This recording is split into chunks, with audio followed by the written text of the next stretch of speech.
Halo, sekarang kita akan membahas soal konsep yang penting dari Cascading Style Sheet atau CSS ya. Jadi CSS ini kan kepanjangannya Cascading Style Sheet. Nah, sekarang kita akan fokus ke bagian cascading ya. Jadi style sheet-nya ini sebenarnya orang udah pada tahu ya, karena CSS ini kan memang lembar gaya untuk HTML. Jadi kalau kita bikin HTML, kemudian kita pengen ngasih warna, bikin layout, itu diaturnya oleh style sheet-nya ini, lembar gaya. Nah, masalahnya kalau kita nggak tahu cascading ya, itu jadi nulis CSS ya kadang nggak maintainable karena kita nggak ngerti konsep cascading itu atau nggak ngerti gimana cara efisien untuk menulis CSS gitu. Jadi kita akan bahas cascadingnya sekarang. Jadi cascading ini algoritma yang digunakan oleh browser untuk mengatasi masalah konflik rule CSS. Jadi di CSS ini kan banyak rule ya. Rule itu terdiri dari selector, kemudian ada juga declaration blocknya. Jadi kalau kita bikin atau nulis kode CSS yang pertama selector, kemudian nulis background color, position absolute dan lain sebagainya, itu disebutnya satu rule gitu. Nah, umumnya kita atau seringkali emang kita nulis banyak sekali rule di CSS, apalagi kalau kita pakai Bootstrap gitu kan, udah pasti banyak rule CSS-nya. Nah, eh, jadi si browser ini punya caranya sendiri untuk mengatasi masalah konflik rule tadi. Jadi ketika kita nulis beberapa rule yang sama gitu kan, kemudian itu diarahkannya ke satu elemen HTML yang sama juga gitu di satu div, tapi dia banyak rule yang mengarah ke satu div itu. Nah, si browser kan bingung tuh mana rule yang harus di-apply atau diaplikasikan ke elemen tersebut. Di sini contohnya yang paling simple kayak gini. Misalkan kita ada satu elemen HTML kayak gini ya, dengan selector box kayak gini, atau nama elemennya atau elemen div ini dikasih class box gitu. Nah, di sini semuanya selektornya sama. Cuman declaration blocknya beda. Di sini background colornya red, ini blue, ini green. Yang terpilih dia adalah green. Ini kenapa? Ini bisa karena si posisi rule yang ini tuh adanya di akhir. Jadi si browser bakal ngambil rule yang terakhir ketika semua kelasnya sama. Ini kan kelasnya sama nih di dot box, dot box, dot box, tapi declaration blocknya beda. Jadi dia bakal ngambil yang terakhir kayak gitu. Nah, jadi selain tadi, ini yang pertama nih. Jadi ini pertimbangan pertama browser ketika ada rule yang konflik gitu. Ini termasuk ke algoritmanya. Jadi ini pertimbangan pertama. Sedangkan ada 3 nih. Itu yang tadi adalah source order. Jadi pertama si browser akan lihat source ordernya atau urutan ordernya. Order kan urutan ya. Urutan rule-nya maksudnya. Nah, selain itu perlu teman-teman ketahui bahwa CSS ini atau browser ini dia ngambil style itu dari 3 tempat, dari 3 origin. Pertama dari browser atau user agent. User agent itu bisa browser kayak email client gitu kalau kita install di desktop kita, itu juga ada CSS-nya atau web crawler atau yang sebagainya, itu juga termasuk ke user agent. Yang kedua itu dari user style. User style itu dari extension browser juga bisa tuh. Kemudian bisa dari sistem operasi dan lain sebagainya yang di define sama user. Yang ketiga itu dari author. Author itu ya kita nih, web developer yang nulis kode CSS-nya. Jadi dari 3 tempat tuh basicnya kalau CSS itu. Nah, kemudian di sini ada source order. Source order itu yang tadi nih. Jadi kalau misalkan elemen ini kalau misalkan ada rule CSS sama gitu kayak gini, dia bakal diambil yang paling terakhir. Kalau misalkan seandainya di pertama ini ada color red, ya berarti color rednya tetap di-apply. Tapi background colornya yang diambil yang terakhir. Kayak gitu, misalkan di sini ada color red, kemudian di sini ada font size 20 pixel, nah semuanya di merge. Tapi karena background color ini dia konflik sama yang atas-atasnya, maka yang diambil yang ini. Itu. Jadi itu yang disebut dengan source order. Nah, kemudian juga ada pengecualian sebenarnya. Kalau misalkan di elemen tersebut nih ada inline style yang kita tulis, misalkan div, kemudian dikasih atribut style, di situ kita tulis CSS-nya, nah itu tetap menang. Itu yang tetap dipilih. Jadi nggak peduli misalkan di sininya dia mau posisinya paling bawah gitu kan atau apa, ketika elemen tersebut punya inline style itu yang diprioritaskan. Jadi dia bakal kalah sama inline style itu. Kenapa sangat tidak best practice ketika kita nulis kode CSS di dalam inline style. Selain tidak maintainable karena selain itu juga jadinya soal priority-nya jadi berantakan gitu kan. Kemudian ini contoh yang tadi ya. Ini urutannya, kemudian diambil yang paling terakhir. Kedua ini soal specificity atau spesifisitas. Spesifisitas ini maksudnya lebih ketika kita nulis selektor, semakin dia spesifik itu yang akan dipilih. Jadi kan kita kadang bikin selektor, misalkan contohnya kalau kita bikin komponen card gitu kan, kita bikin card, terus untuk komponen dalamnya ada card header, body, sama footer, nulis selektornya kan .card spasi .card body gitu kan.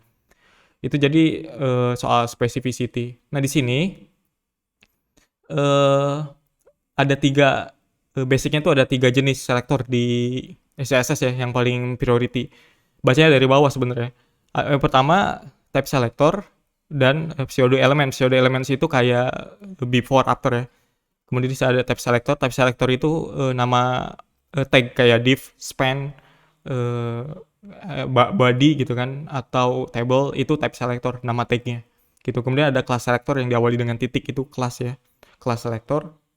Atribut selector itu yang diawali dengan square brackets gitu. Kemudian ada pseudo classes itu ini ya apa, saya lupa, hover, kayak hover focus itu pseudo classes. Nah kemudian ada ID selector yang diawali dengan pagar.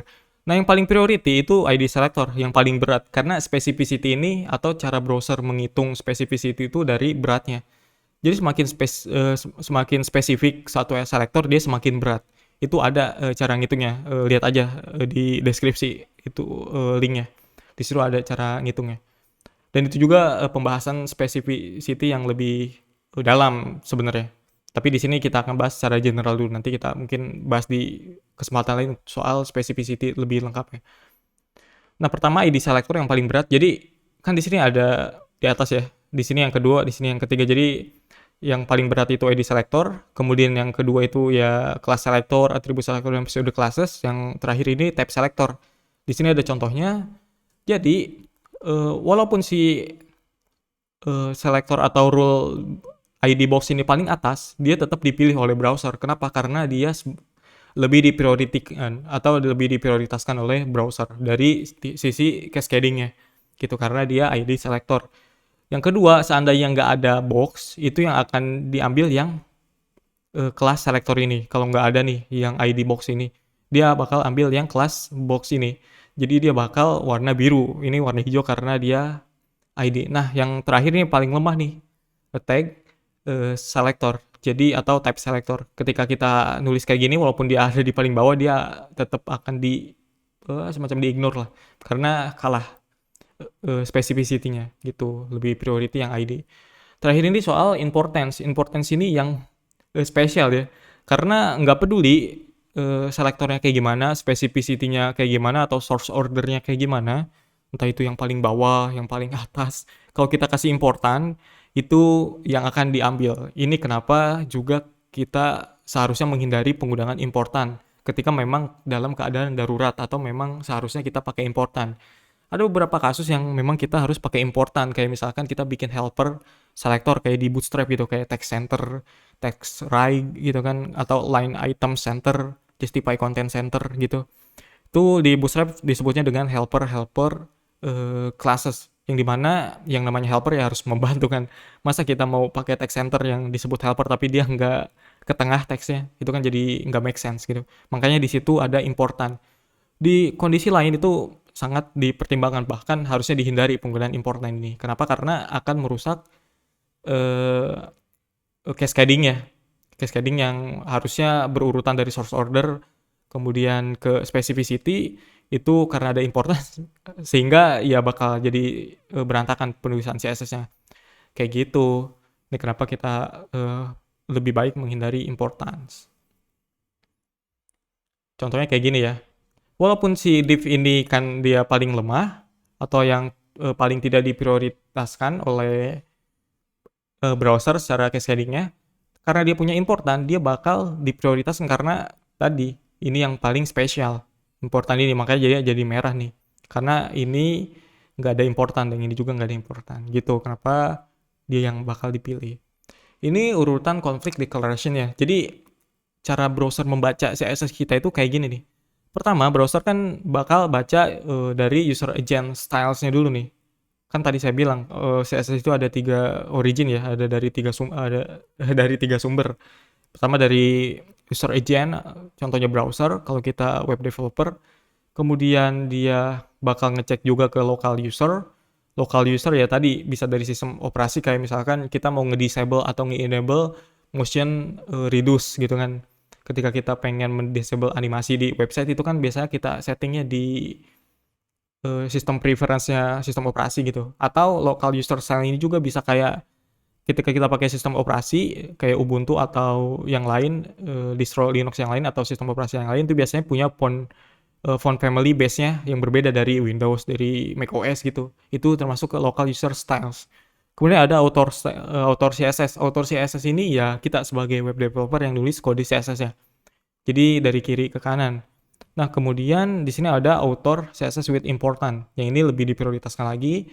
Kemudian di sini bakal lebih diprioritaskan lagi ketika misalkan si browser punya extension yang dimana extension itu mengizinkan si usernya itu menulis kode CSS gitu. Kayak misalkan teman-teman mungkin pernah lihat gitu, ada orang buka Facebook tapi tampilan Facebooknya beda gitu, warnanya biru merah gitu kan, atau buka Twitter tampilannya beda, atau buka Google dia tampilannya juga beda. Itu dari extension. Nah, itu yang dimaksudkan dengan local user styles gitu. Jadi ini lebih diprioritaskan ketika local user styles ini dia punya important. Nah, kemudian user agent style with important. Jadi ini yang lebih diprioritaskan lagi. Jadi semakin ke kanan dia semakin spesifik kayak gitu. Tapi sejauh ini saya nggak pernah lihat kalau user agent itu punya important. Kemudian selesai. Nah, itu pembahasan soal cascading. Dengan mempelajari cascading di CSS kita bukan cuman nulis lembar gaya. Kalau kita cuman taunya style sheet-nya doang, lembar gayanya ya jadinya kita hanya bisa menulis CSS yang sekedar jalan doang. Ya akhirnya ya kita nggak peduli nulis CSS pakai important, pakai selektornya kayak gimana, atau ya mau maintainable atau enggak, yang penting jalan. Akhirnya kita keribetan sendiri nantinya ketika mau di maintenance gitu. Nah, belajar cascading itu menghindari kesalahan-kesalahan kita menulis kode CSS, atau bisa juga sangat memungkinkan menulis kode CSS yang lebih maintainable kayak gitu. Nah, untuk metode-metode atau untuk instruksi-instruksi atau tutorial soal menulis kode CSS yang lebih maintainable itu kita akan bahas di video yang lain. Jadi di sini kita hanya belajar soal cascading-nya supaya teman-teman bisa ngerti gitu bahwa CSS itu bukan sekedar lembar gaya aja atau bukan sekedar untuk style, tapi di situ ada dalam tanda kutip itu sendinya untuk kita menulis kode CSS yang lebih maintainable kayak gitu. Terima kasih.